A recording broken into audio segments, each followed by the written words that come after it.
I have always been here.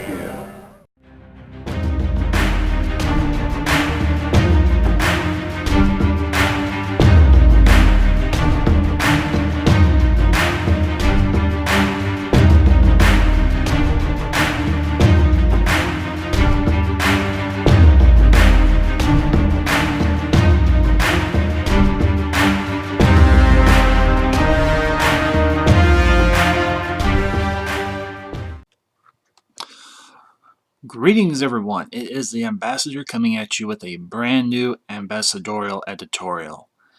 And today, going to be bringing you something a little bit different. Today, we're going to discuss one of my favorite villains from the DC Universe, in particular the Batman's Rogues Gallery. You know him simply as Mr. Freeze. In this ambassadorial editorial, I'll be presenting an overview of one of my favorite DC villains, Dr. Victor Freeze, aka Mr. Freeze. This will include his comic origins, his reimagining in the 1990s, and those people responsible for his reimagining, those actors who have voiced the character over the last several years. A breakdown of why myself and so many others are drawn to this villain, and my hopes for the future of Mr. Freeze. Enjoy. When first created in 1956 by Wood and Moldoff, he was viewed as a joke villain, with a comical gag identity and an equally humorous name, Mr. Zero. Viewed as a one-note adversary for Batman during his early engagements with the Caped Crusader, most comic readers didn't take him all that seriously. During the 1960s, on the Adam West Batman series, little was done to change or improve Freeze's image. Portrayed by actors like George Sanders, Otto Preminger, and Eli Wallach, he was often viewed as the same comical villain that most readers had seen in the past. Somewhat relegated as a minor villain in the Rogues Gallery, it wouldn't be until some time later that Freeze would be given a much-needed revamp. In the 1990s, Mr. Freeze received a major overhaul, due in no small part to the efforts of Paul Dini, a longtime alum of the DC comic book universe and animated series as well. Dini would bring empathy, depth, and complexity to the character. This new Freeze would be premiered on the Batman animated series, which has become iconic of the 1990s. Many comic fans deem this as one of the best versions of the character, both the titular role, the Batman, and of his Rogues Gallery, which Freeze has become a staple in animated series and video games. No longer the joke villain of the past, this Freeze was not a punchline. Instead, he was seen as a tragic figure who was the victim of another man's callous and greedy nature. Primarily a cryogenics expert, Freeze was seeking to find a way to cure a disease that was slowly taking the life of his wife, Nora. To that end, Freeze sought out financial aid to fund his research and technology to preserve the life of his wife until a cure could be discovered. In the episode Heart of Ice, we are given the backstory of Freeze's situation and his main motivation. Exposed to cryogenic chemicals when assaulted by industrialist Ferris Boyle, Freeze was no longer able to survive outside of a sub-zero environment.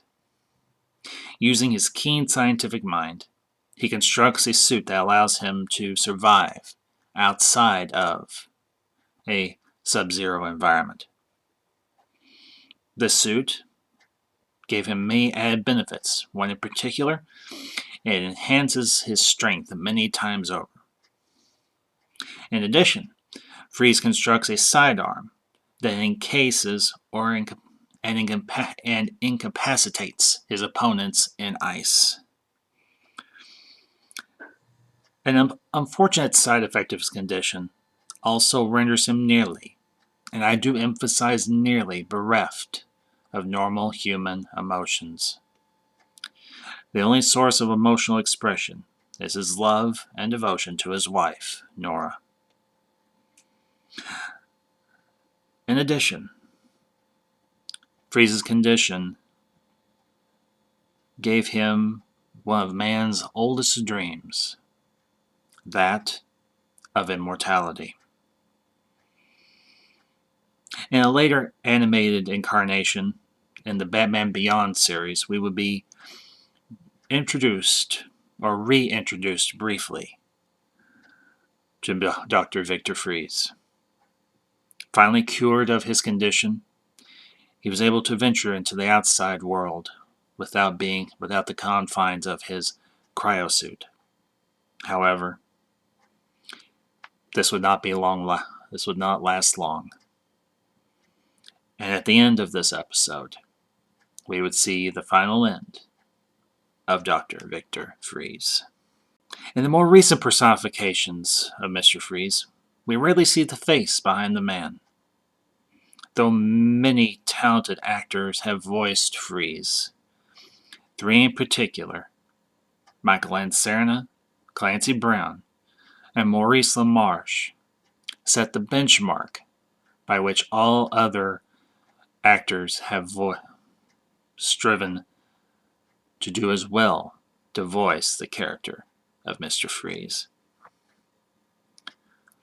Before his time as the voice of Freeze, Michael Ansarna was primarily known as a TV actor, and an excellent one. Well known for his work on Star Trek, the original series. He would also make a cameo appearance in the 1990s sci-fi series Babylon 5 as Elric, the Technomage. Ansarna would give the character the empathy and sense of dread many would come to expect from his successors. In a later animated incarnation, Clancy Brown would take up the mantle of Freeze. Known most notably for his roles in Starship Troopers as Staff Sergeant Zim, and Highlander as the villain, Kurgan. Brown would continue to bring those qualities of empathy and humanity to the character, including a dark sense of humor in his turn as Freeze. In the Arkham video game series, Maurice LaMarche would be tapped to voice Freeze. As with his predecessors, he gave the digital version of this character its voice, driving home the obsession the character has with protecting the frozen body of his wife Nora, and giving further depth to this character so many have come to love. Throughout his history, the design of Mr. Freeze has altered in subtle ways. The main aspect being the Sub-Zero suit that is required for him to survive. From the cheap and campy to the smooth and clean, Freeze's suit has become as iconic as the villain who wears it. Speaking for myself, the 90s version is by far my favorite, but I will say that the more industrialized version seen in the Arkham games has its appeal as well.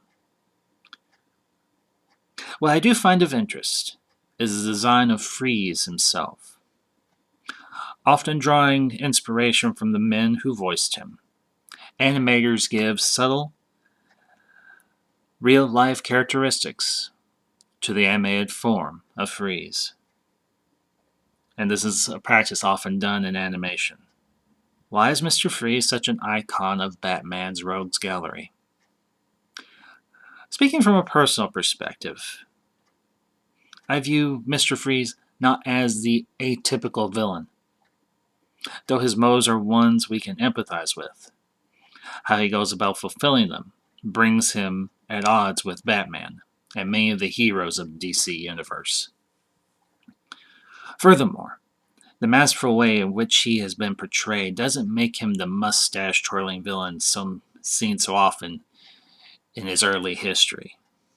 Instead, we are able in some small way to root for him to discover the cure to save his wife's life, and possibly cure his own ailment as well.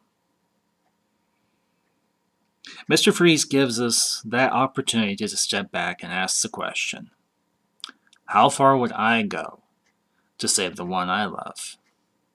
At what price would I pay to see it done? What would I like to see for the future of Mr. Freeze? With the success of the Joker movie, I think a live-action origin movie would be welcomed by the public and by the comic community at large. However, I don't want to see a simple rehash of the origin we saw in the 90s. Rather, I want a deep dive into the mind and motivations of the man known as Dr. Victor Freeze. See his life before he was encased in his cryosuit. His career as a scientist, his life with his wife Nora, and his impact upon the city of Gotham. As to who I think would be a good fit for the role, well, the list is seemingly endless. But if I had to peg one or two choices, perhaps Diego Luna, who portrayed Cassian Andor in Rogue One, or perhaps another alum of the Batman cinematic universe, Liam Neeson. To be candid, I think it's time for a serious, big screen version of Mr. Freeze. Because while we all appreciate and have enjoyed the career of Arnold Schwarzenegger, particularly in the 80s and 90s and going into the 2000s, I think we can all come to a point of agreement and say that Schwarzenegger's portrayal was lacking in several ways, though due not to any fault of his own. That being said, ladies and gentlemen, I hope you enjoyed this editorial, and by all means, comment down below what you would like to see for the future of this character, Dr. Victor Freeze. And of course, hit that like button. If you enjoyed this video, share this out with your friends who are fans of DC Comics or just comic book fans in general. And if you haven't already, hit that subscribe button and become a part of the ambassadorial wing. Until next time, folks, this is the Ambassador, signing off.